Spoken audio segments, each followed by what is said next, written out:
trying to bring him down, she will often tell him that he's a bad dad, that he's lying to his kids, and all kinds of things that I don't know where she gets all this from. And that's why you do not need to be friends with her. You're listening to the Nacho Kids Podcast, where we discuss all things step-family related. Real stories, real people, real help. Your hosts are the creators of the Nacho Kids Method and the Nacho Kids Academy Step-Family Coaching Team, Lori and David Sims. Welcome to episode 211 of the Nacho Kids Podcast. What's the 211, Lori? Episode on the podcast. Let me start off by saying we must add a disclaimer. There is mention of abortion and suicide. Okay. All right. So, David, what's going on? Oh, we were supposed to talk about the graduation of the sweet baby boy. Yeah, let's talk about that. Okay. So, my baby boy graduated high school. Very, very proud mama here. And we decided to do a dinner the night before at a semi-local restaurant and invite whoever he wanted as far as family. From my side was David's mom, my dad, David's brother-in-law. Well, I guess he's my brother-in-law too, and niece. Right? Mm-hmm. And me and you. Right. And from his dad's side was his mom, his dad, his stepmom, his great aunt and great uncle, his girlfriend, her sister, and her parents. We meet at the restaurant, and things are kind of awkward. As you would imagine. Could you feel the awkwardness? Yeah. I could, but I also didn't know most of the people. So Right. For me, some of the awkwardness is just the fact that you're in a room sitting with people you don't even know. And on top of that, not only do you not know them, but they don't really engage with you. Right. You see what I'm saying? It's like They typically- nachoed you. Yeah. Typically, if you're sitting at a table with people you don't know, you try to get to know them, or you listen in the conversations and stuff like that. But it was a very clear line between where you sat and who you talked to. Yes. And I was sitting at the line. And not only that, but as I mentioned, Jackson's step-grandmother was there and his grandmother. Right. So there's that blended family crap going on there. Yeah. Which, guys, let me mention this. They are, in their 70s? Yeah. And still having to interact with the other side. And still not liking it. Right.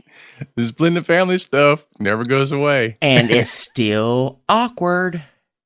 Yeah. Which is why you need the tools to deal with it. Yes.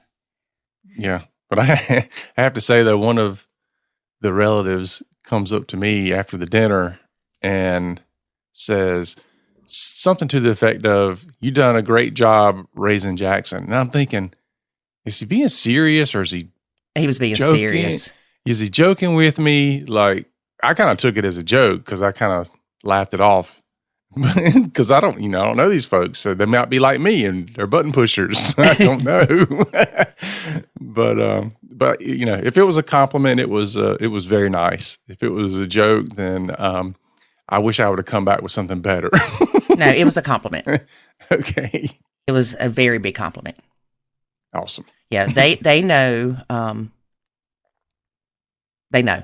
That's all I'm gonna say. But anyway, very proud of my baby boy. He graduated 3rd in his class, and with Four. Huh? Class of 4. No, it was not. And I think his final GPA was like 5.12 something. Yeah, some crazy number. Yeah, he's kicking booty. I'm very proud, Mama. And he only has a few more classes to get his associate's degree because he did dual enrollment. And his GPA for that is 4.0. So, very, very proud of my little pumpkin head. Where does he get his smarts from? His mama. Are you sure? Yes. I don't know. The book smarts, the rest of it, I don't know. I look at the mom and dad and I still wonder.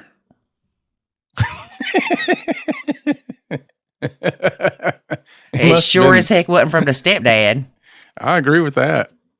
Yeah, I'm the one that did good in school. Okay. I was a classic underachiever. And you still are. Okay. What? All right, so enough of that. Let's talk about our guest today. Our guest today is Dana. She's been blending 1 year, but had a failed blend before this one. Oh, poor Dana. Yes. Hardest part of blending for her is letting go of what she can't change.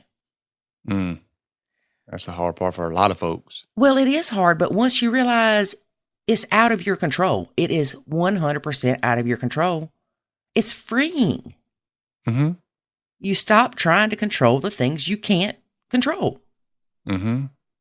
I can't control the weather. Am I going to go outside and scream and cuss at Mother Nature every time the weather's not what I like?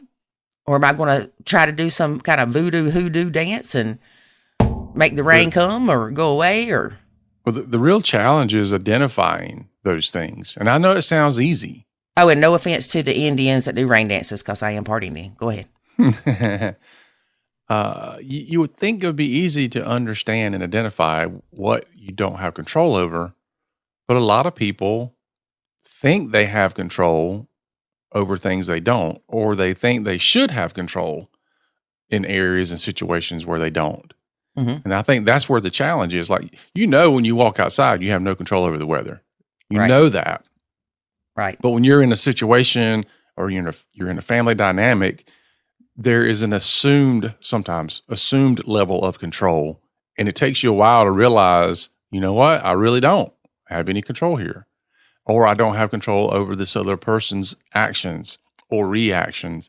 So there's a lot that has to be understood and figured out in order to have that. But you have to recognize where that happens and then kick into, well, I don't have any control over this, so the only thing I can control is how I let it affect me. Yes, that's what I was getting ready to say. Yeah, so let's work on that.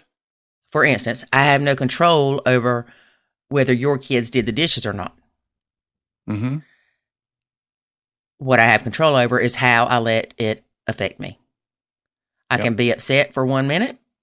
I can be upset for 2 days. The choice is mine. I remember somebody used to say, I was upset for 2 days because so-and-so did such and such, and now I'm mad because I was upset for 2 days. Yep. I'm like, good grief. Yep, it's true. But it's learning to control your emotions and learning to respond versus react. Yeah. And I know a lot of people are saying, but Lori, you can control if David's kids do the dishes. All you have to do is scream at them and tell them to do the freaking dishes, or tell David to make his lazy kids do the dishes. People, no. Yeah, you might get them to do the dishes once in a while, but there's other things that you put into motion by handling it that way. It should be handled in the way of, hey, David, when you get a chance, can you help me do the dishes while I start dinner? And then David can go, you lazy youngins, I told you to do these dishes 3 times today. You ain't done nothing but sit there and play games. You're going to be here till you're 30 playing games on the Xbox. And then the whole time you're going, Actually, my response would be, what? You're going to cook? David. I was talking to a friend of my mom's yesterday. I don't remember how we got on the subject, but she said, do you cook a lot? I said, I try not to. She said, what do you mean? I said, I try my best not to cook. And it's not that I can't cook. Well, that's up for question. I have burnt many of things. Yeah, but you do a good job. I have to separate those words. You do. I do. There are things that you do well when you cook them, and you understand what those are, and that's what you focus on. Getting you to try to cook something new is a little harder. Yeah. Well, back in the day, I cooked a lot. Really? Yeah, and then I got out of it, so I'm done. I'm done with that phase of my life. I've moved on. Well, this is a topic for another day, but Yeah. I honestly think that sometimes it's cheaper for us to go out to eat. Yes. It depends on where you're going. Yeah, it depends on where you're going and all that. But you think of like some of these places in town, you can go get like a meat and 3 vegetables and a drink for like $12. Yeah. $15, something like that. I'm like, we couldn't do that at home. Yeah, you're going to pay $20 for the meat. Well, it kind of would probably balance. You'd be close. Yeah, but you don't have the dishes. You don't have the Right. stress of Lori cooking and burning stuff and getting aggravated. And the prep work, the cleanup work, and everything in between. Yeah. Having to go to the grocery store to buy the stuff. I mean, and use it sometimes before I'm- it expires. Oh, that's Okay. All right, folks. So Yeah, you better change the subject. I'm changing the subject. One thing I want to mention that is awesome before we start listening to our interview with Dana is her boyfriend gives her one night a week alone. Kudos, boyfriend. Kudos, boyfriend. I give you multiple nights a week alone. What? Going upstairs and playing games or watching TV or going out to the building and leaving me here with the puppies is not giving me a night alone. We will discuss this further. If you say so. I say so. All right, folks. Let's get to listening. Today we have stepmom Dana. Hey, Dana, how are you? Hey, I'm good. How are you, Lori? Good. Tell us about your blend. Hey, okay. I right now have boyfriend, and he has 2 daughters, 12 and 10. Actually, one of them turns 11 in a couple of weeks. And that's it. No bio kids for me and no ours kids. Okay. Do you just not want kids or it just wasn't in the cards? I have never wanted kids. I knew that from a very young age. I went through a brief period of time where I did want kids, but that has very much passed. So you knew at a young age you didn't want kids. I've heard this a lot from people. Okay. And it just shocks me that some people are like, I knew in kindergarten or I knew when I was 8 that I didn't want kids. Yeah. Is that because you were a pain in the butt as the kid and you're like, I don't want anything like me? I was an angel. Of course, of course. My older sister always wanted kids and she would always talk about it. And I was just like, what? No, I don't. No, thank you. So yeah, I don't know. I just knew it's just not something I want to do. Yeah. It's a lot of responsibility. It's a lot of money. It's a lot of time. And I feel like I can barely take care of myself. So. Oh, I get it. So the brief time that you did want kids, what do you think made you change to where, yeah, I think I want kids? So that's my failed blend, what happened before. So I was 28 and I had gotten pregnant. I'm calling this my quarter life crisis also. Okay. I had gotten pregnant. I knew I didn't want kids. I had an abortion. I had no idea that the depression that can happen after that, I didn't know how bad it gets or how bad it could get. And so I ended up with a guy very shortly after who had a baby on the way. And I stuck with him for a while, and the baby was born on my 30th birthday. And I was there at the hospital, and everything about that blend was perfect except for the husband. But that bio mom was amazing. We actually met up a few months before she gave birth. We had lunch. It was kind of like a date. We get along great. She's a really good person. She would include me in everything. She called me Mama Dana. Really? And yeah. She loved me being involved. That's probably because she didn't like him and you were Yeah. so much easier to deal with. And Yes. I think that's definitely a big part of it. Yeah. So she was very willing to share, responsibilities. We didn't have, all the time. We had them once a week. Mm-hmm. But yeah, she was very open. And to this day, we still talk and see each other sometimes. But yeah, that marriage ended very badly. He's really not a good person, and he cheated, and he does a lot of drugs and things like that. So just to clarify, yeah, when you got pregnant and had the abortion, mm-hmm. you were not with the same guy that ended up that had a baby, right? And we do often hear that when people get abortions, they don't realize what that does to them mentally and for years to come. Right. Yeah, I had no idea. In the moment, it was an easy decision because I thought, no, I don't want this, an easy decision. And, I think about what would happen if I came to that again. I don't know what I would do, because it has been very difficult to deal with that. There's depression, there's guilt. It's really just a lot of very, very sad feelings. Yeah. That I wasn't prepared for. Well, they don't give you counseling beforehand or after. No. And that really should be a requirement. Yeah, I think it should too. I would have benefited from that a lot with, I got through it, but yeah, I didn't know. It was almost like postpartum, mm-hmm. maybe is like what it's similar to, but I didn't realize that even happened. So. Yeah. So you meet this guy and he's got an ex that's pregnant, mm-hmm. and you're helping with this baby. Is that mm-hmm. when you were like, oh, maybe I want a baby? Yeah, basically the whole time we were together, like after the abortion, I was like, I want a baby. And I met him and I'm like, oh yeah, let's have a baby. And he said, oh, I have a baby coming. So you're like, what? Yeah. So and his baby, I felt like he was partly mine. That baby, I was there the day he was born. I helped raise him for the first year. He knew me. He wanted me more than he wanted his dad. I was around more than dad was. And I grew extremely attached to that child. Oh, yes. Yeah. But then things went south with the husband. And I went through, I said I wasn't going to cry because it's always hard to talk about. I'm sorry. It's okay. And it's okay if you cry. Yeah. Because this is real. This is real life.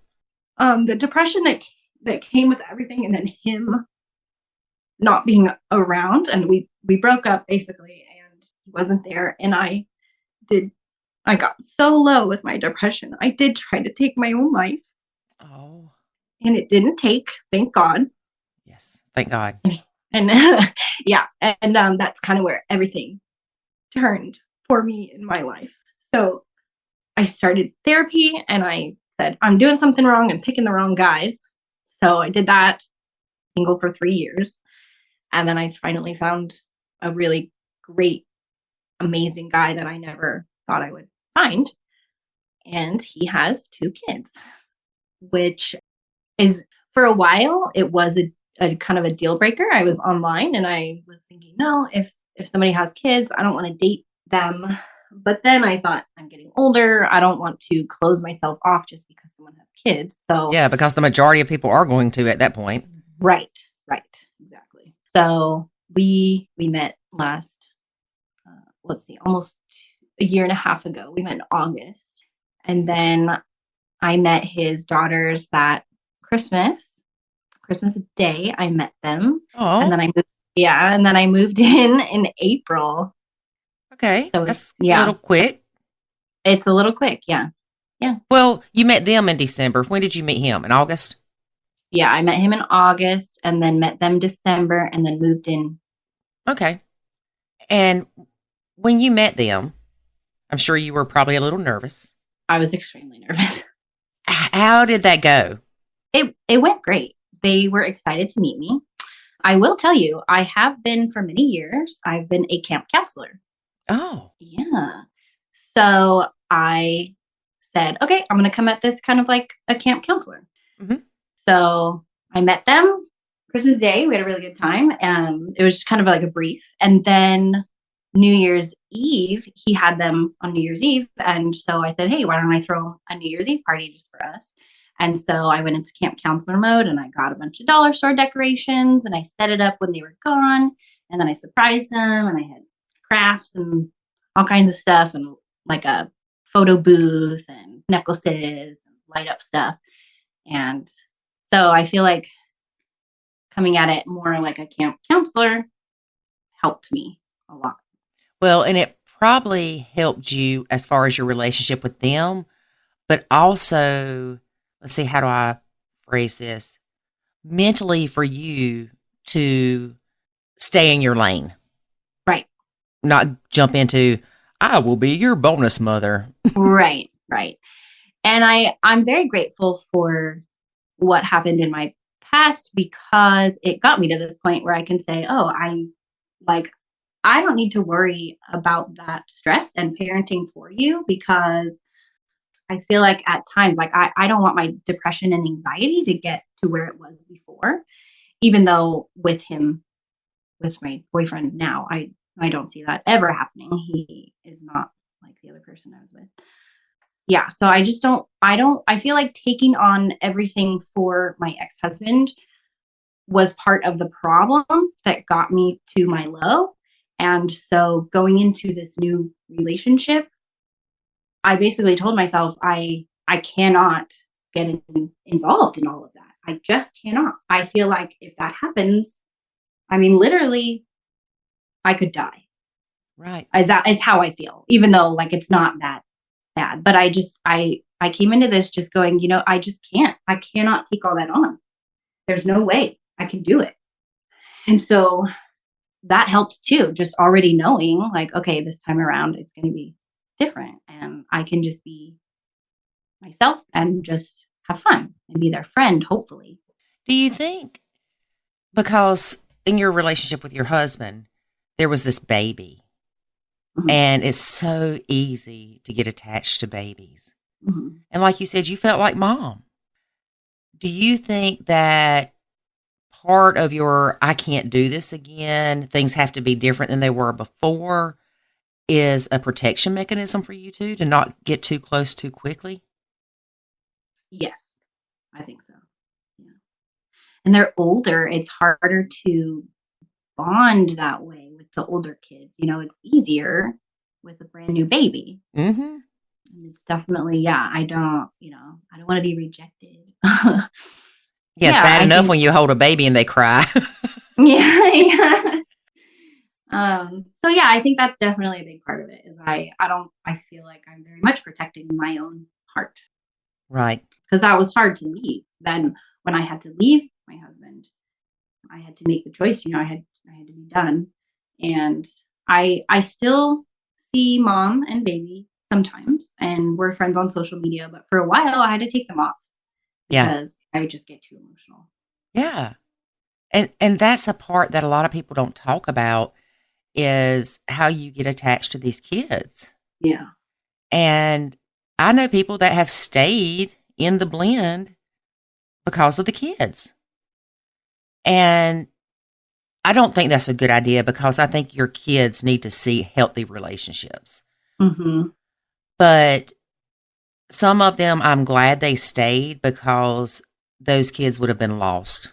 Right. Without that person in their life. Right. Yeah. And you were going through not only dealing with, oh, my husband cheated on me, he's a piece of crap, and all those feelings, you're going through, I'm losing my stepson. I just can't imagine. That had to be really, really hard. Yeah. But you did it. Yeah. It was a good decision. It was the right decision. Did you think about trying to stay in his life? Yes. Yes. Yeah, we tried it for a minute and it did not work. He's garbage. Yeah. So, and then I thought, oh, I can, maybe I can stick around for the kid, but I just needed to move on. Break free from the chains. Yes. Yeah. Yeah. So, and and that kid is doing fine. His mom is amazing. She was on top of everything. Her communication was on point. She would pack him all of his meals and, send instructions for whatever and all his clothes, and I would buy him clothes, and she's like, yeah, sure. She's amazing. So that kid is gonna be fine. Yes. Yeah. I mean, he's gonna have some issues because his dad's a piece of crap. But hopefully the awesome mom will outweigh that. Mm-hmm. Yeah, she's solid. So yeah, he's gonna be just fine. Yeah. So you meet this guy. He's got kids. You meet them. You're playing camp counselor. Mhm. Have things gone pretty smoothly for you over the past year and a half? Yeah.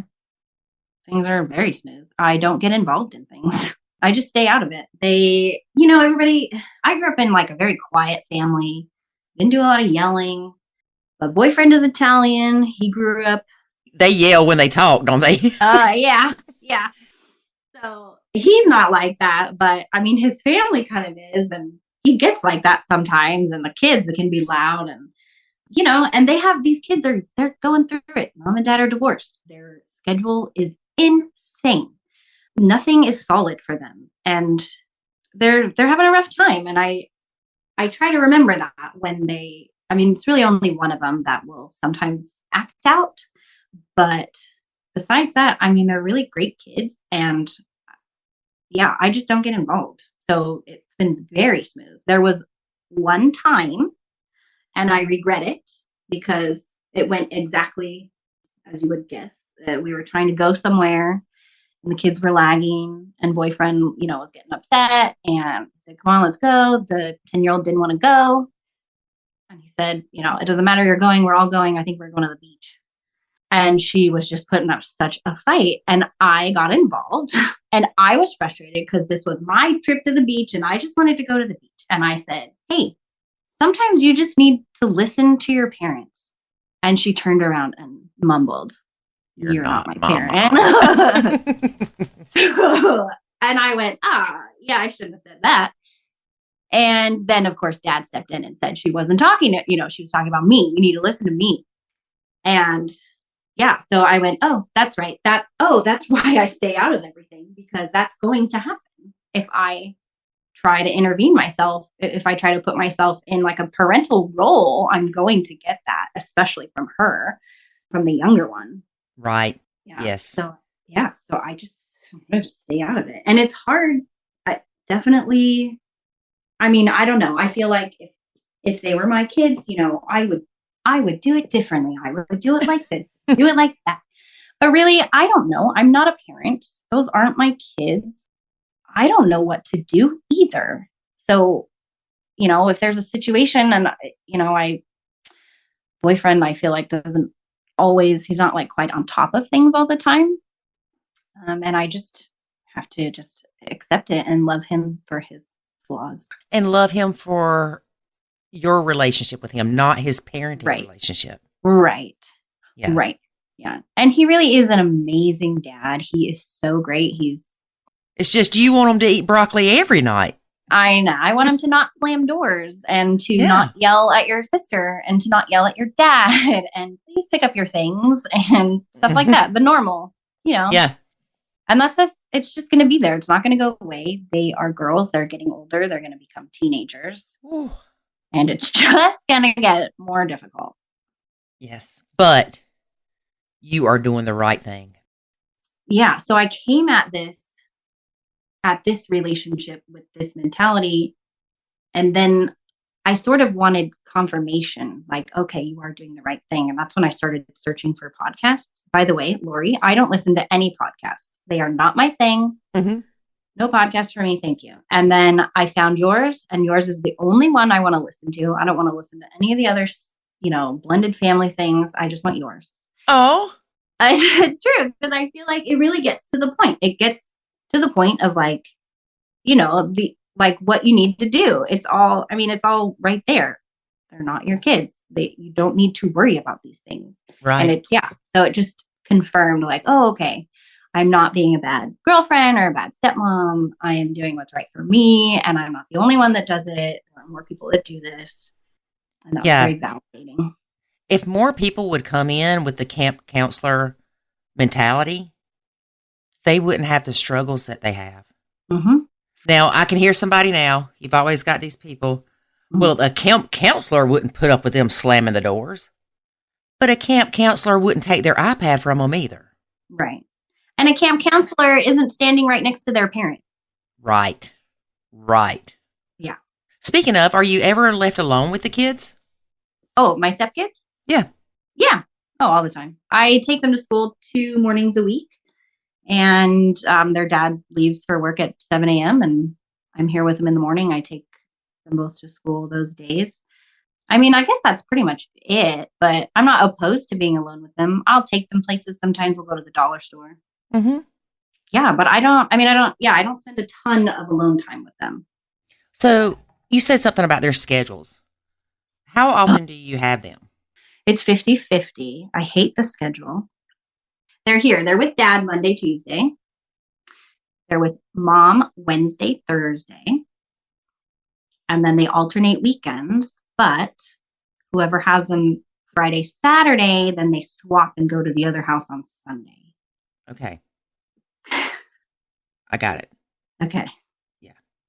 So they might be with us, Friday, Saturday, and they're going to be with us Monday, Tuesday, but they got to go back to mom's for one night on Sunday night. Okay. Well, we see a lot of different variations in visitation.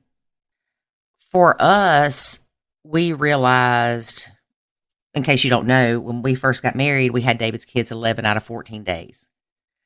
And then they went to 50-50, and they tried like the 3 days on, 3 days off, whatever kind of schedule. And the kids hated it. Yeah. They felt like they were living out of a suitcase. Mm-hmm.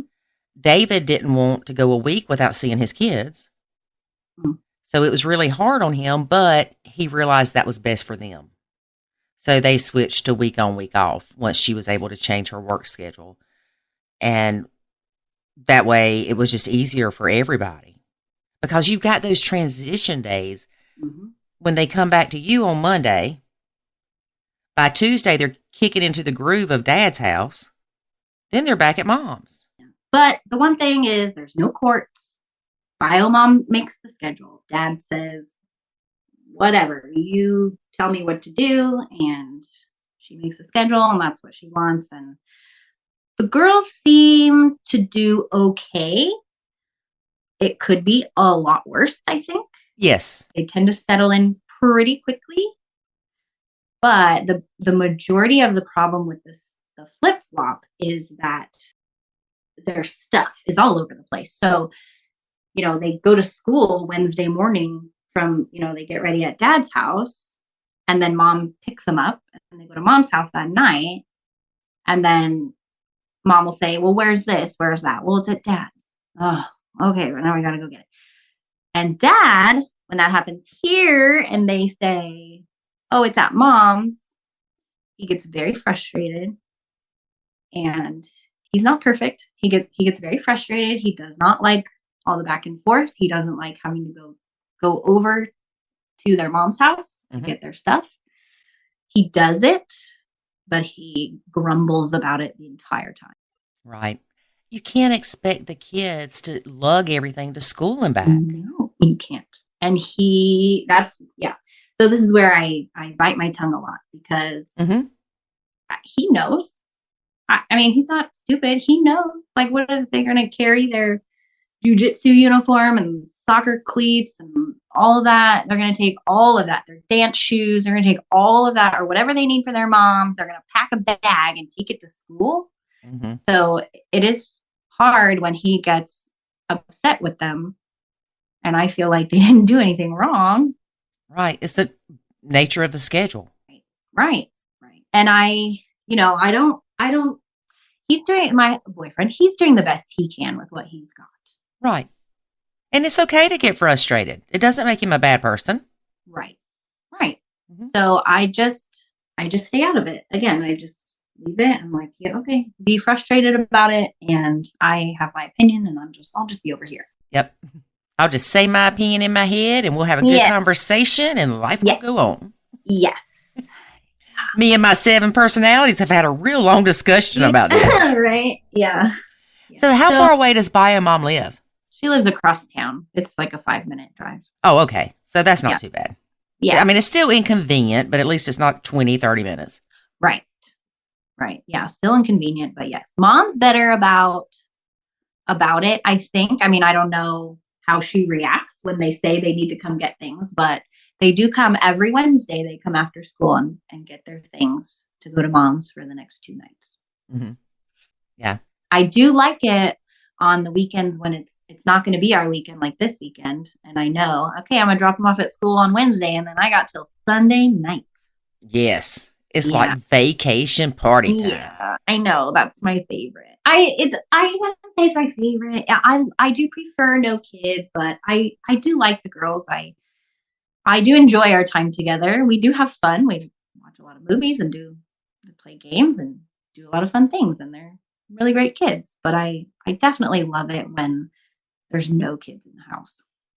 Well, it's calm and quiet, and you get a break, and you don't have to worry about, oh, are they going to drop by today to pick up something they forgot? Yeah. And it's just easier.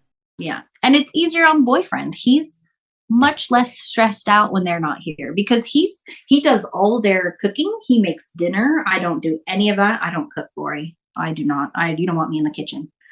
Girl. Yes. We are soul sisters. I hate cooking. I hate it. Me too. Mm-hmm. Worse. Some people get really artsy with it and they're super into it. I am not like that. I would rather wash the dishes. I don't want to do that either. I know. Some days I don't want to do that. But I do. I mean, I get motivated when the girls are here. It is kind of nice. I get a little motivation like, oh, I gotta, make sure all the dishes are ready and all that. It's kind of fun. Yeah, but it's very nice when they're not here. Well, I have to applaud you. I mean, I know you went through a very bad situation to get where you are now, but you learned so much and you took that into this relationship to where you're really kind of like the fun aunt or the camp counselor. You're having fun. You're letting him bear the responsibility of his kids. Mm-hmm. Now, I haven't talked to you very long, but I do feel like if he came to you and said, Dana, I have had a crappy day. Would you please help me with the kids tonight? I feel like you would say, yeah. Yeah, absolutely. Now, if he did that every day, you would say no. No. Yeah, no. Yeah, I've been very, very conscious about what I partake in, what I don't partake in, so that when there are times where if he needs help or a little extra from me, then I am able to give it. Mm-hmm. I just recently started taking Mondays off, and the girls have late start on Mondays, and we have them every other Monday. So I said I can do drop off on that day when they're here, but no pickup. Mm-hmm. I'm not picking up. They have after school friends programs they do. And I know they want me to pick them up. They've hinted at it. And I just am like, no, I will drop off.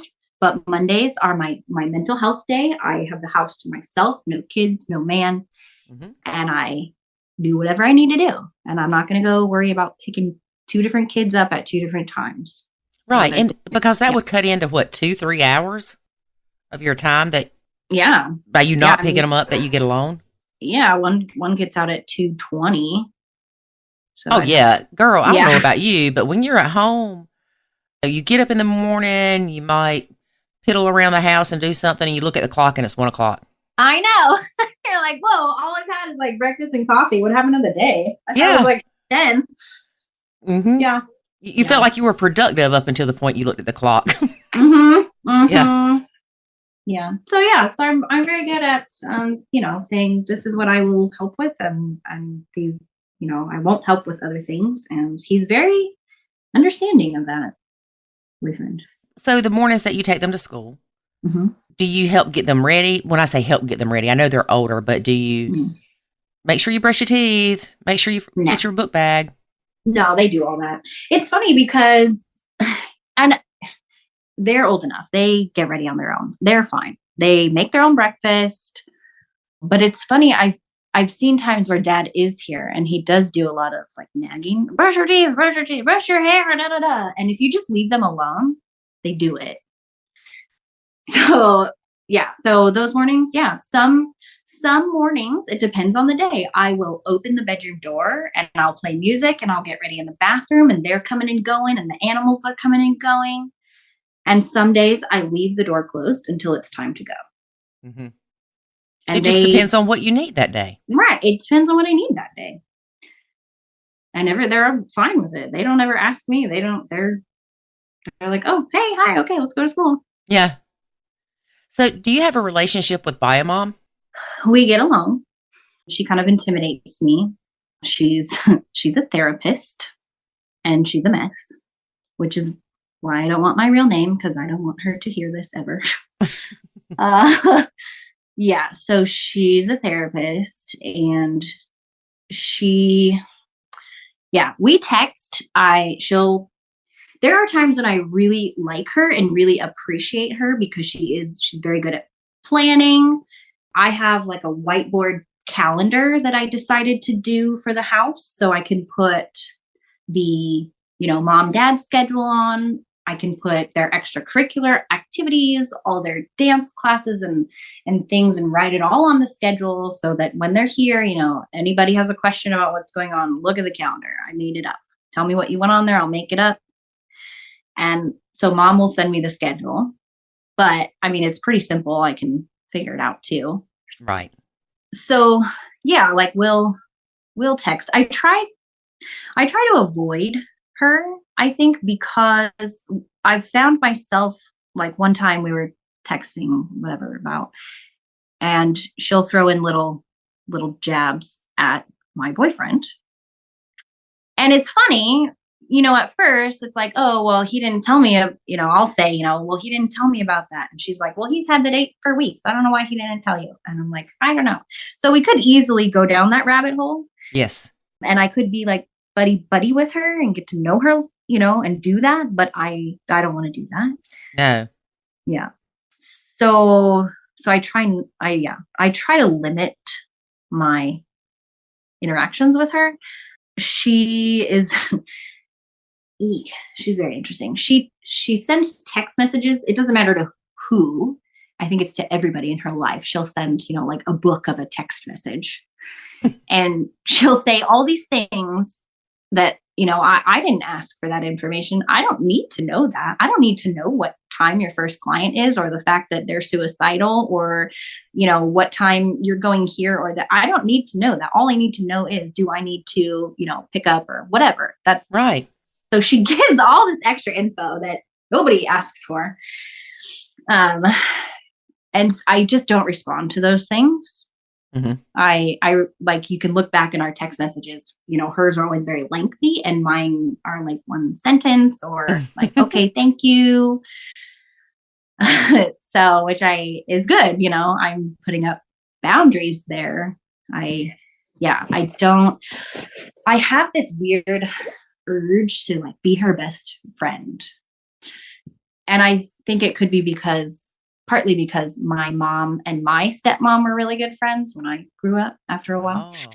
Yeah. And then also with the first blend, me and that bio mom were like two peas in a pod.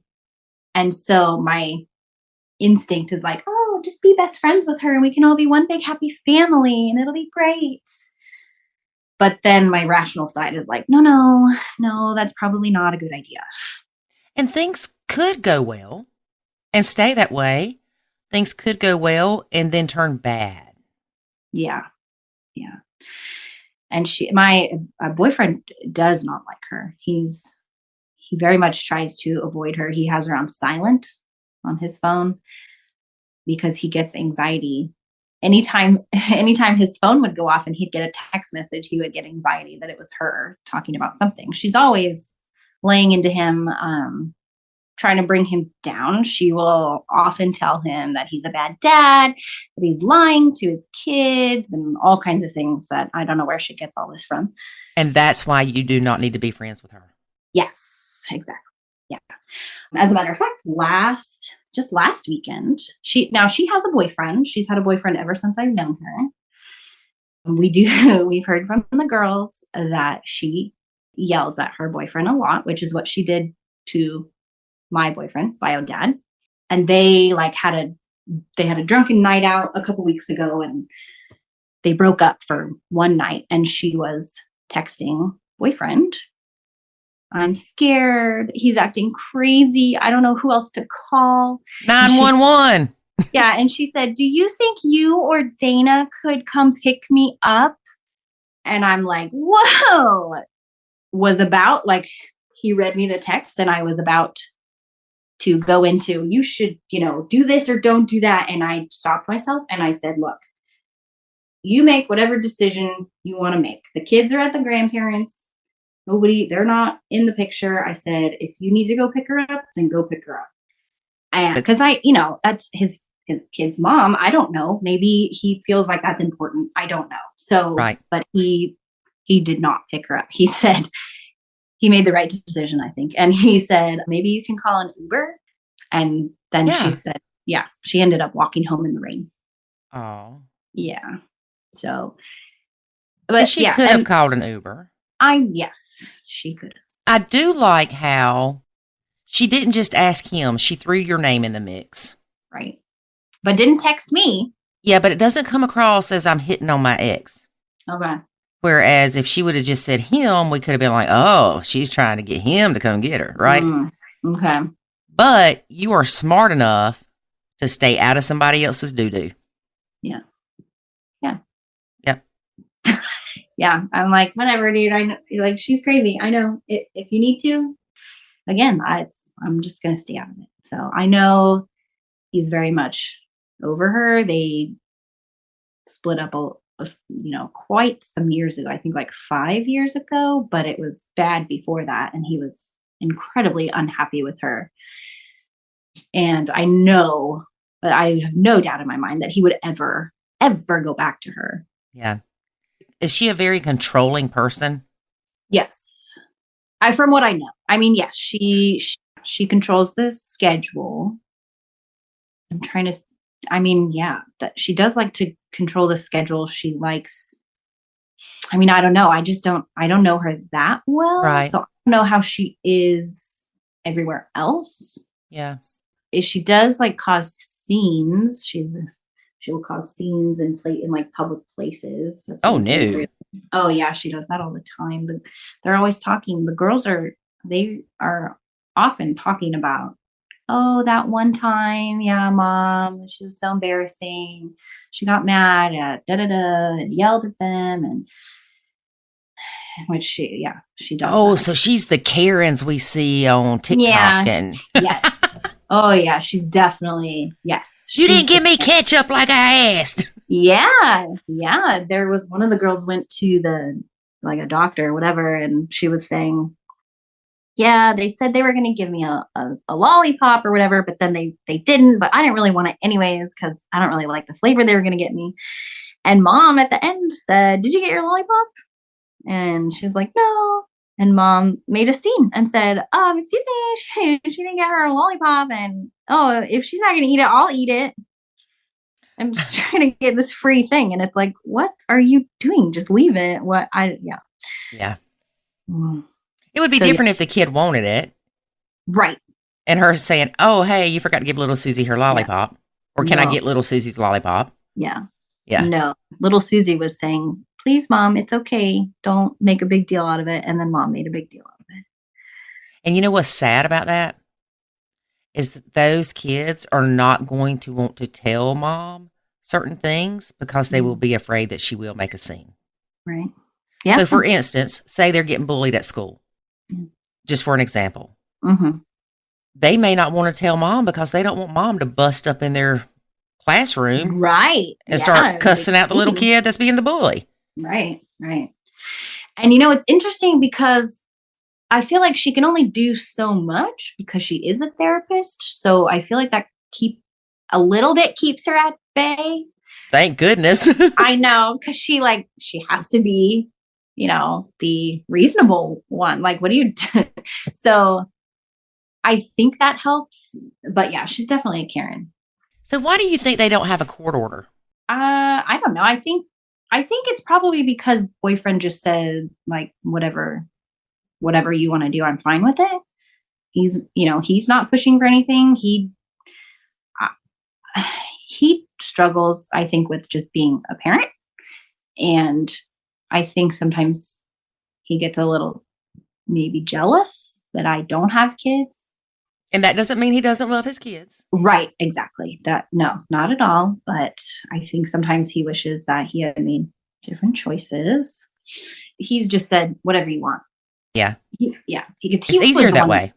Yeah. Right.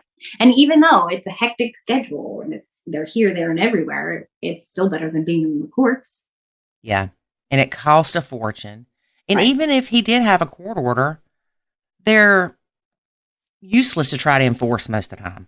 Yeah, I don't think like mom's not trying to take them away. Right. Nobody's trying to, it is, I mean, she is complicated and can be crazy, but like I said, there are some really great things about her. She's very organized. She can be very easy to work with sometimes. Mm-hmm. It's just depends, I guess. Yeah. Well, and like you said, it's not like she's keeping the kids from him. Right. Do they have, does one pay child support or they just don't even do that? No, they don't even do that. That's good. And they don't. Well, and she probably didn't want to do that because if she's a therapist, she probably makes more than he does. Oh, she makes way more than he does. So she would have to pay child support. Yes. Yes. Yeah. Mm-hmm. Yeah. So she's smart. She knows. Yes, she's not stupid. She's not. So yeah, they just and there's not a lot of communication between mom and dad about like what the kids may need. It's kind of, he'll, just ask them like, oh, do you have a raincoat? Do you need a raincoat? And then he'll buy him a raincoat. Or do you need new shoes? You need new shoes? Okay, let's go get new shoes. Yeah. Yeah. And that is so good if you can do that and nobody's taking advantage of the other person. Right. Yeah. So it's, in general, things run pretty smooth, mm-hmm. which I'm incredibly thankful for. Yes. It would be a lot harder to stay out of things if they were a little more messy, I think. Yeah. Yeah, I think so too. Yeah. Because I was going to ask you, does it bother you that she's the one that dictates the schedule? Well, here's the thing. It may bother you, but it does no good. Yeah. And it, at times, I don't like it, but it's not for me. I don't care about the schedule. I'm home. I'm here. I'm a homebody. I'm not like going anywhere or making plans. The only place I go is Disneyland and I'm there like all the time, but I go with other people like my sister or whatever. So yeah, I'm fine with it. I don't care. I'm just here to hang out. And it doesn't change your day really a lot. Right. No, it doesn't. My day can stay the same. If I come home after work and I had a hard day, I can lock myself in the bedroom and watch TV or take a bath or whatever.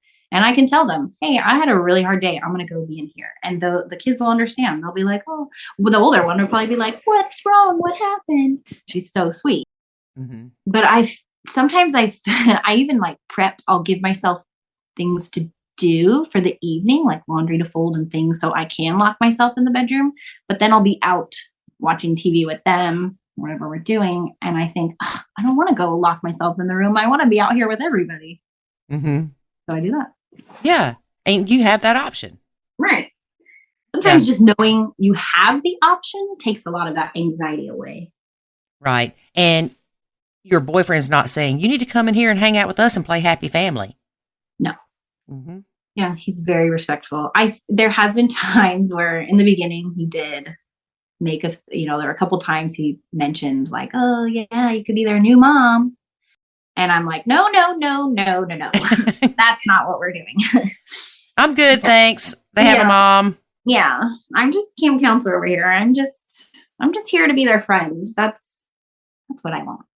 I can just be awesome Dana. Yep. Yeah. Mm-hmm. We'll have to come up with something better, like delightful Dana or oh my God. Delightful Dana. Yeah. There you go. Yeah. That's because I'm lovely Lori. Oh, there you go. Like Dana. Yeah.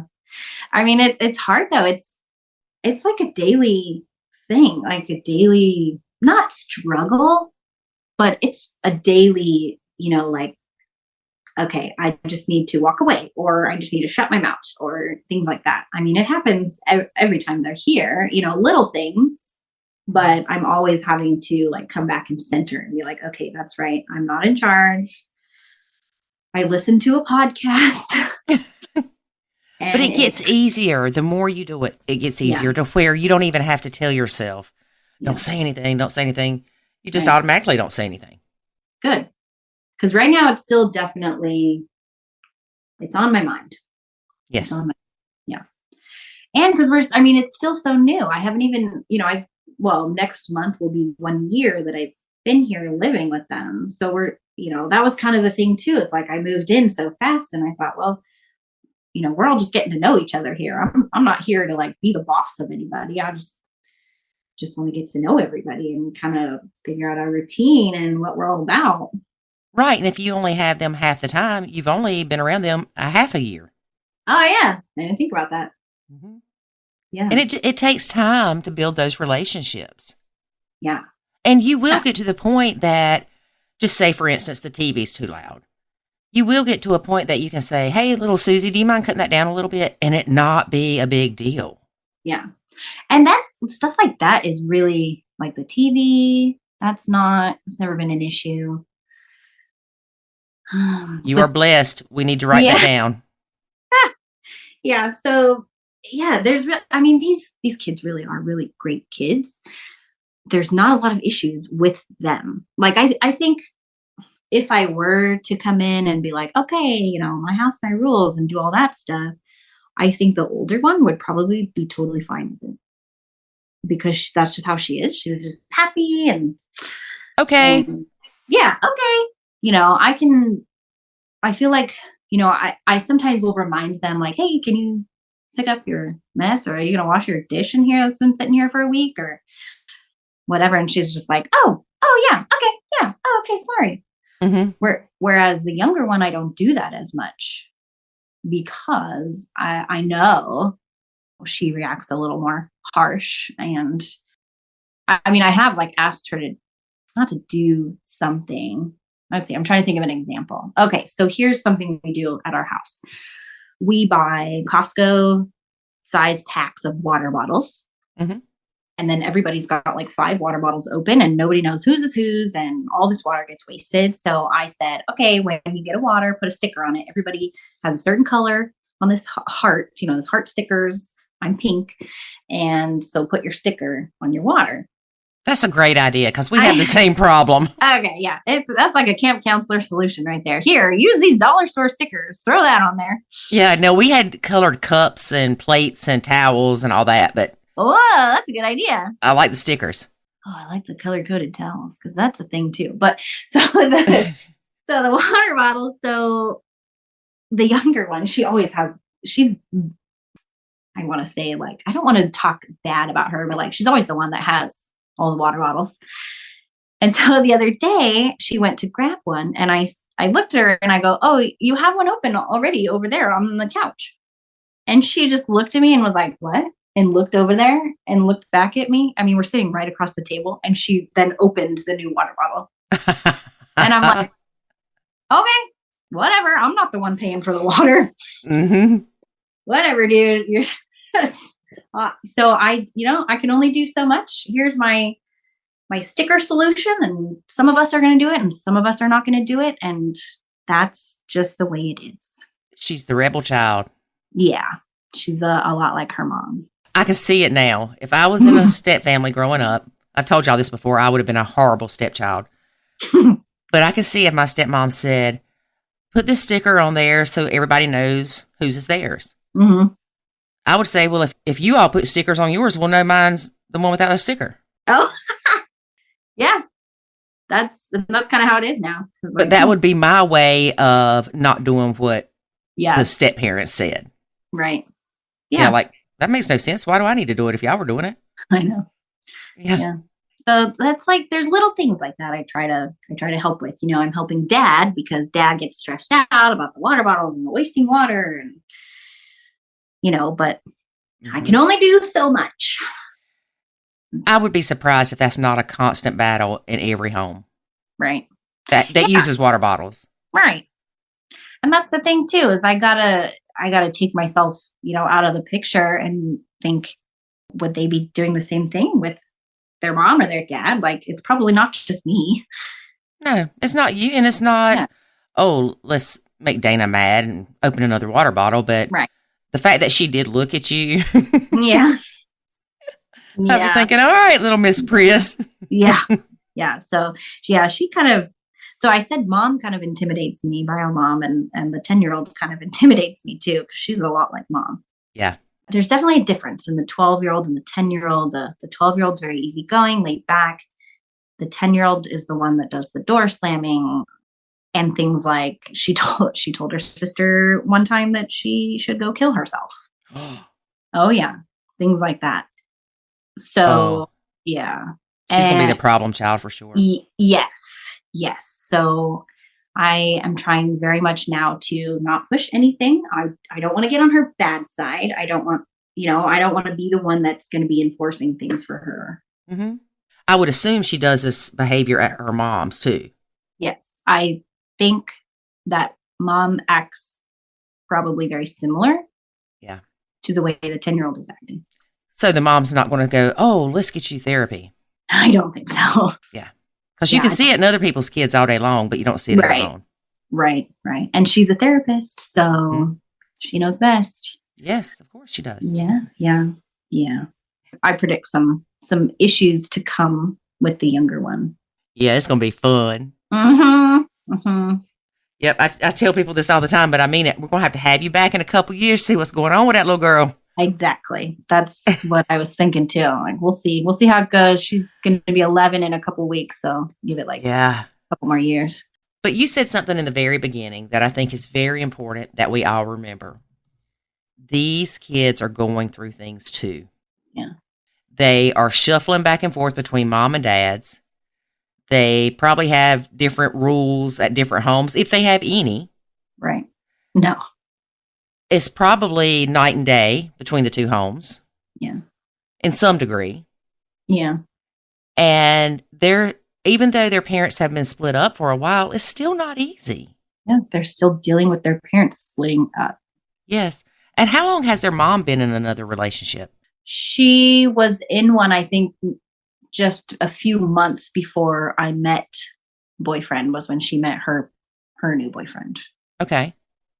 So they had been split up for a while, but they were still living in the same house. But boyfriend was couch surfing as much as he could at other places. And then they finally sold that house. And then, she bought a house. We are renting. So I think that really did it was like them getting separate living spaces. And then, I think she had a boyfriend pretty quick. And then, he was pretty quick after that too for me. Right. So that's a lot of changes for those kids to go through. Mm-hmm. And mom's boyfriend has 2 boys. And they're a couple years older than the girls. And the girls don't really like them. Of course not. I know. And mom's always, she'll post pictures and Brady Bunch family. And she calls the boys, their brothers. And I don't like that. I had a stepmom growing up. I had a step sibling that I did not like. She was very mean to me. So I feel for them, and my stepmom here. So we haven't even talked about my stepmom. Yeah, I know. That's what I'm thinking. We got to talk about that too. I know. So when my stepmom married my dad, she said, "Oh, you call me mom now." Yeah. So that's another reason why I am the way I am with these girls, because I think, I don't want to do that to them, coming in, they're already older. I'm not their mom. And how old were you when you got the stepmom that said, "Hey, call me mom"? Probably 8.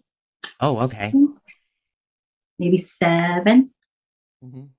I was pretty young, but my mom was still around. I was living with my mom.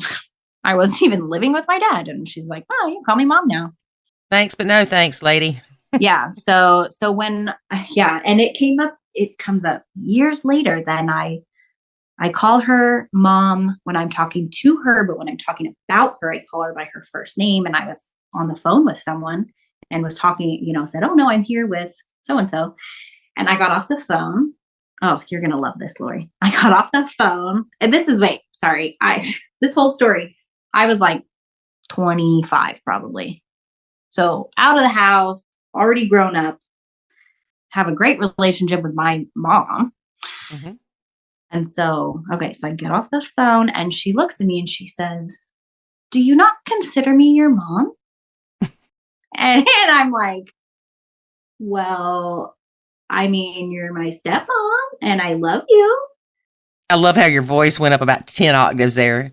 Yeah. And I'm like, but like, I saw my mom. I don't know. I didn't know what to say. Like, what do you say to that? I would say, well, the person I was talking to wouldn't understand if I'd have said my mom. Yeah. I probably did that. I probably said, well, it's, when I talk about you. But yeah, she would get very upset when she would hear me call her by her first name. Oh, Did your mom know that she said to call her mom? I don't know if she knew. I was living with my mom up until I was about 11. And then I actually did move in with dad's stepmom. Okay. I don't know that. I mean, I was so little. I don't think I ever told my mom that. She probably just didn't know. And she probably didn't even know that we called her mom, because anytime I was with my mom, I'd call my stepmom by her first name. Right. Yeah. So I don't know. I mean, she knows now, older. But I think she probably didn't know right away. Why did you end up going to live with your dad? My sisters went to live with my dad one by one. My mom, I love her, but she's very sensitive, and us girls started to get older, become teenagers, cause problems, and she didn't really know what to do. And my stepmom said, "I'll take them."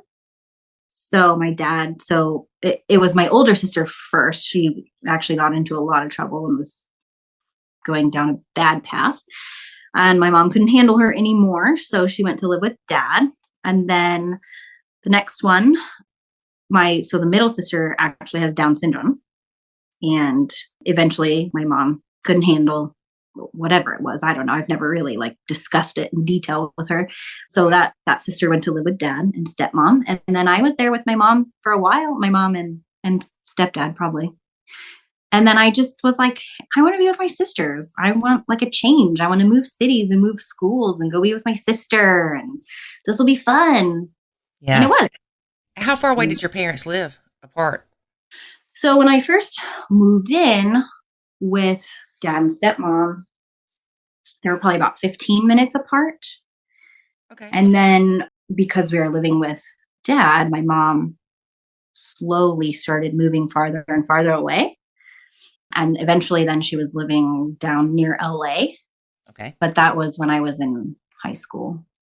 So I could see her whenever I wanted. Whenever I moved in with my dad, I saw her all the time. Mm-hmm. And then getting older, start doing your own thing, have your own friends, have your own plans. And then I think mom just felt like we didn't need her anymore, which was not what we need. I needed her to stay close. Right. But at least it wasn't you and your mom got in this big fight and you told her you wish that she didn't exist and you went and moved with your dad. Yeah, no, nothing like that. No, not with me. I think my older sister was probably a little more like that. Mm-hmm. Yeah, so nothing dramatic. Just I just wanted to be with my sisters. Yeah, which is understandable. Yeah. So what about your relationship as far as stepdads go? You had a stepdad. I've had many. Oh, really? Yeah. So my mom has been married a few other times since my dad. So my mom was kind of lost for a while. And yeah, she married a few other people and divorced them. She's been, Lori, I don't know if you want to put this on your podcast, but she's been with some ladies. That's fine. Okay, she's been with at one point she was married, and then they also had a girlfriend, so a 3-people relationship. Okay. So my mom's been pretty free and just doing her own thing and trying to find herself. Yeah. But was never happy in a relationship. And then let's see. So my dad and my stepmom were married for about 22 years, 23 years maybe. And then my dad left my stepmom, and my mom and my dad are back together. I knew you were going to say that. Whoa, weird. How'd you know that? That happens more than people realize. What? Yes. I thought it was I thought my mom's just did a full loop and I couldn't find herself. I don't know. I didn't realize. Yeah, they're back together. Yeah. What amazes me is the ones that have those gaps like that. Yeah. In between. Over 5, 10, 15, 20 years. Yeah. Yeah. So I guess your dad was just like, well, I love her. And he probably never got over loving her. No. And him and my stepmom did not have the greatest relationship. It was pretty rocky. They had even separated for a while and then got back together. But we always knew, they weren't very happy together. And my mom was never happy with anybody else. Yeah. And they got back together and they're incredibly happy together. That is awesome. Yeah. Yeah. Kind of weird. I do feel I had mixed feelings. Actually, when it happened, I was not happy about it. I was mad that my dad was leaving my stepmom. Right. Yeah. Cause I'm like, dude, like she's put in all this time. And even though I didn't want her around, she did a lot of really great things for me and helped raise me in a way that my mom couldn't have. And she willingly took on 3 kids. Yep. She willingly took us on, which is huge. Looking back now, I'm like, dude, I would never do that. Right. How did she do that? I don't know. And she didn't have kids of her own, right? She did. Yeah. No, Oh. she had 2 older kids and then one daughter that was actually technically it was her granddaughter, but she adopted her and she was 2 years younger than me. So, okay. Wow. So yeah. And the little one 2 years younger than me was always very mean to me and I did not like her. Yeah. Yeah. Mm-hmm. Yeah. Because she knew that you were taking time away from her. Yeah, probably. She was an only child before all that. And then poof, you got 3 sisters. Yeah. Mm-hmm. And you were the closest one to her. Mm-hmm. Yep, exactly. Yeah. So do you still stay in touch with your stepmom? That was your stepmom for 22 years? Yeah.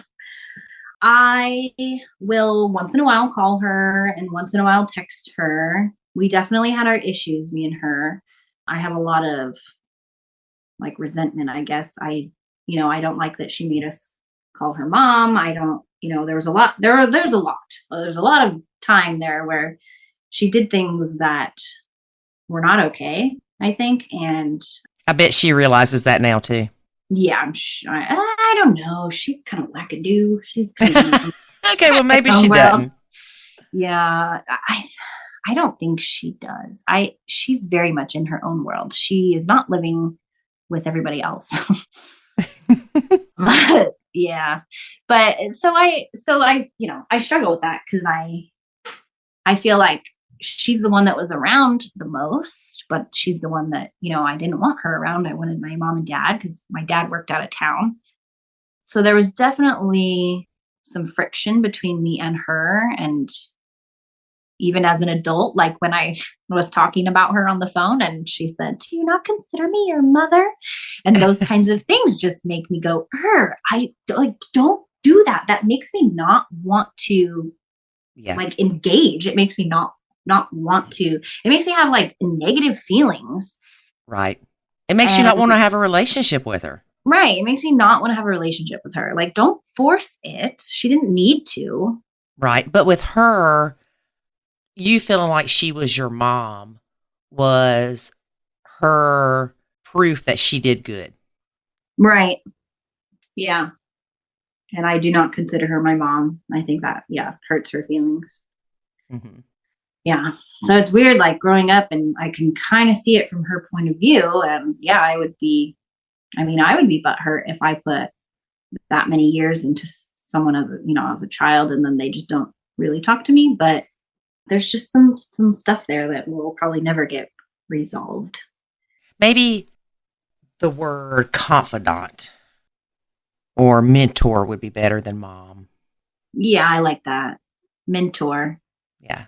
Yeah, she was one of those she would have been a great therapist. There were a lot of things that she was really amazing at giving advice and going, okay, this is what you need to do, or these are your options. She would kind of help talk through stuff.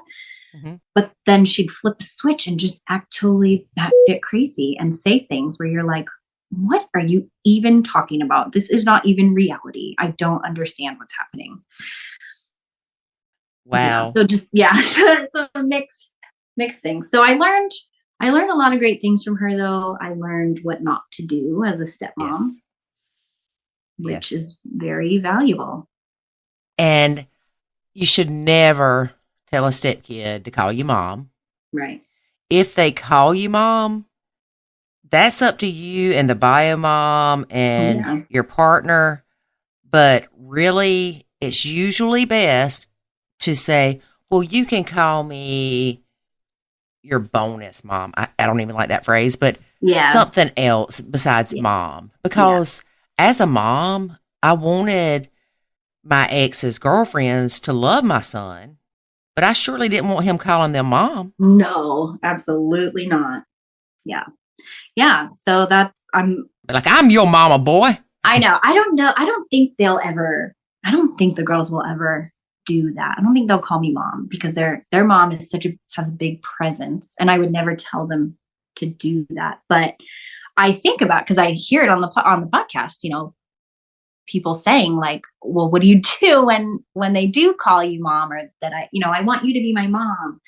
And I hope that I would say something along the lines of, I love that, you want me to be that, but we got to respect your mom, and you only have one mom. Your mom is your mom, and you can still love me, and we can hang out and be awesome, and you can still have your mom. I'm not here to like take anybody's role. I don't want to be their mom. I don't want to be a parent. You remember when Ashton Kutcher was married to Demi Moore? Oh God, that was so long ago. Time flies. The older I get, it seems like yesterday to me, but the kids called him Maud. Mom? My other dad. Oh my God. Well, of course that won't work with mom, but I thought that was pretty cute. I like that. Yeah. Yeah. Maud. Yeah. We need to come up with something, because I don't even like the phrase stepmom. Yeah. Oh, so I don't either. So I'll tell you, there was a time when I took the 10-year-old to a bead store. It was just the two of us. And there was a very nice older lady that was working there and helping us. And she said, oh, what, blah, blah, blah. Oh, yeah, it's something for you and mom to do. And looked at me. And I froze for a moment. I was like, oh God, I'm not prepared for this. What do I even say? So I said, oh no, I'm not mom. I'm stepmom. And as that was coming out of my mouth, I just thought, ugh, I don't like that. And it just felt awkward. I felt like it was awkward for the 10-year-old, and it was awkward for me. And I'm like, I don't know. Who am I? What am I called to you? I'm not stepmom. I'm dad's girlfriend. Right. That's just hard to like explain it all to people. It is. And I usually would be quick to say, I'm not mom, I'm stepmom, like you said. Yeah. I remember we had went on a cruise and we were in the Bahamas, and this lady said something about, oh, all those kids yours or whatever. Yeah. Oh, I heard this the other day. I don't feel the need to explain that. Yeah. Yeah. But I don't know why we feel the need to explain it to anybody. Yeah. Is it because we're afraid the kids are going to get offended, or we want to make sure that if the kids look nasty, that people know they're not ours? Right. Like that greasy headed youngin's not mine. Yeah. I definitely, in the moment, I thought, oh, I don't want to upset my 10-year-old, but my 10-year-old stepdaughter. I don't want her to be upset. Like, this lady just thought I was her mom. I don't know how it's making her feel. Like, she probably didn't even care. Mm-hmm. But I'm like, oh my God, what do we do? I don't know. Did it scar her? I don't know. I'm sure she's fine. And I'm sure she's remember it. Oh, well, definitely, because it's the 10-year-old. Yeah. It probably, if you wouldn't have said it, she would have. Yeah, I know. I don't know. I think about that too. What if I had not said anything? Would she have answered, this is my stepmom? I don't know that she would have wanted to answer that way. I don't know. And it might have been where she's like, this lady don't need to know my business. Yeah. Yeah. They're like, oh yeah, mom, whatever, move on. That's something that really probably needs to be addressed more than we think. Mm-hmm. With the kids, once they get of age, of, hey, people are going to think I'm your mom sometimes. What do you think we should say when they say that? Yeah. And kind of give it to them. Yeah. Yeah. Yeah, that's what I want. I want them to ultimately be okay with it. I don't want to call myself stepmom and they think, she's not my mom. I don't, Right. I don't want to call myself dad's girlfriend because I don't know. It just seems kind of, it's so old, like it's old school, but I feel like it's like floozy-ish. Like, oh, dad's girlfriend. Like I'm not, I'm dad's like partner, but I don't like saying that either. Maybe dad's mistress. Dad's mistress. Yeah, I could be. They are still married technically. So Dad's live-in booty call. yeah, I am. I'm dad's living booty call pretty much. Yeah, we'll have to work on those. Yeah, I know. So I haven't been able to come up with a good answer for that question when people ask, but yeah, I think you should ask them. Yeah. Ask them. Ask them separately because one may feel differently than the other. Yeah. Yeah. Yeah, which they probably would because I know with my stepkids, it was more when somebody would say that, they would look at me. Oh, what do we do? Yeah. Like, is she going to try to claim us? Yeah. Yeah. Right? What is she going to do? Say? Yeah. Yeah. Mm-hmm. Exactly. But again, is it that I just feel the need to clarify so I don't feel like that I'm lying to somebody? Right. Or is it just, we just feel the need that everybody should know? Right. Because when a nuclear family, if my mom was out with me, she wouldn't say, yes, this is my middle daughter. I've got two other daughters there, such and like, let me give you the whole rundown. Yeah. Right. Let me give you my family history. Yeah. Well, now that I think about it, I think my mom probably did say this is my middle daughter. Yeah.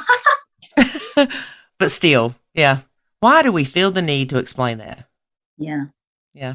Because but there's really no, it's one of those things you kind of have to, because there's no like word. There's really no good way to, I don't have a title. Yeah. You've got a title. Camp counselor. Delightful Dana. Delightful Dana. There we go. I like it. Well, Dana, it has been great having you as a guest on our podcast. Thank you. It's been lovely. I can't believe I'm talking to you. It's awesome. Oh, that's so funny. I know. I love your voice. I love when you and David banter at each other. And yeah. Yeah. And the podcast really, I'll tell you, I haven't listened to every single one, but when I need them, they are there.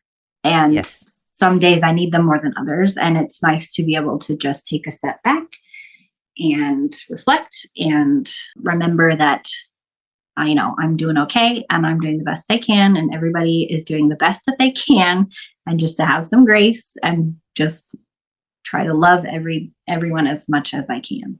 Yes. Yeah. And you're doing a great job. Thank you. You are a role model for stepmoms, girl. Thank you. I learned the hard way. But you learned. That's what's important. Yeah. Thank you. Well, I'm serious. Okay, so I'm still planning on being alive in 2 years. Okay. So make a note. Spring of 2025, I want you back on here. Okay, sounds good. All right. Thank you very much. Yeah, thank you, Lori. Bye-bye. Bye. One of the things that Dana and I spoke about was how Biomom makes the schedule and Dad says, okay. Yeah. Many stepmoms will fight that and say, she's not dictating what's happening in our home. Yes, that was my British accent. But here's the thing. If Dad's okay with it, then there you go. He doesn't have an issue with it. He's not willing to fight with Biomom about it. So let it go. And if you have an issue with the schedule, oh, you didn't know you were getting stepdaughter today, don't make your schedule around when you may or may not have the stepkid, because you don't know. Make your schedule with what you need to do and stick to it. If you have plans to go out with friends and find out stepdaughter's coming that night, oh well, have fun, Daddy. That's right. So stop adding stress when there doesn't have to be. And remember, Dad is not a doormat just because he lets Bio Mom make the schedule. It works for him and it works for them. Yeah. A lot of times you find these issues where it wasn't a problem when there wasn't another relationship there. Meaning no step parent in the picture. Right. So I would, like, for example, I was more willing to work with my ex until you and I got married. Yeah, because I was going, what are you doing giving in to her? Why is she making all the decisions? Are you not the man, David? But it didn't affect me the same. When you and I weren't together, and if she wanted to make a change, I'm like, I don't care. You know, just didn't affect me. When you and I were married, now it did affect me because it affected more than just me. So I had to take that in consideration. So it wasn't a good fit at that time, after that. And so there had to be a change. And trust me, changing it was a bit of a battle, but there needed to be that change. And I do want to mention that you and I had an unspoken agreement, basically, that if either of our exes said they couldn't keep our kids, no matter what our plans were, we were getting our kids. Oh, yeah. It wasn't even talked about. It was a given. Yeah, that's just what I expected. And I think you expected the exact same thing. So we never had to discuss it. Right. So if we had plans to do something one night and one of the exes said, I'm not going to be able to get the kids that night, then we were like, okay. Mm-hmm. Yeah. It wasn't, he's picking his kids over me. It wasn't. We got to stop with this love hierarchy crap. Yeah, good luck with that one. Anyway. All right. If you would like to apply for a Nacho Kids Academy scholarship, courtesy of Sylvia Krakauer, go to nachokids.com/scholarships. And within the Academy, there are video courses. There are boot camps, change your stinking thinking. There is an anonymous community. There are Q&A calls twice a month. And it is the only place that you can learn to nacho properly from the creators. That's us. That's right. Of the Nacho Kids Nacho Parenting Method. That's right. All right. Where do I find that? You can find out more at nachokidzacademy.com. Very good. And if you would like to be a guest on our podcast, shoot me an email. Lori at nachokids.com. Say, I want to be a guest on your podcast, girl. We accept all types. Stepmom, stepdad, bio mom, bio dad. Even step parents, even parents that aren't in another blend but have experienced parental alienation or anything related to the family court system. Yep. My favorite. We've even had people come on 2 different times to discuss the different role. Like one time they'll come in and talk about them being a stepmom, and the next time they might come in talking about how they were a stepkid. Yes. We recently had somebody that did that. All right. I think that's all, David. I think that's all. All right. All right. We're going to wrap it up, folks. Go enjoy your day. Enjoy your week. We'll see you next week. And remember, life is good when you nacho. Thanks for listening to this episode of the Nacho Kids Podcast. Find us online at nachokids.com. Until next time, remember, life is good when you nacho.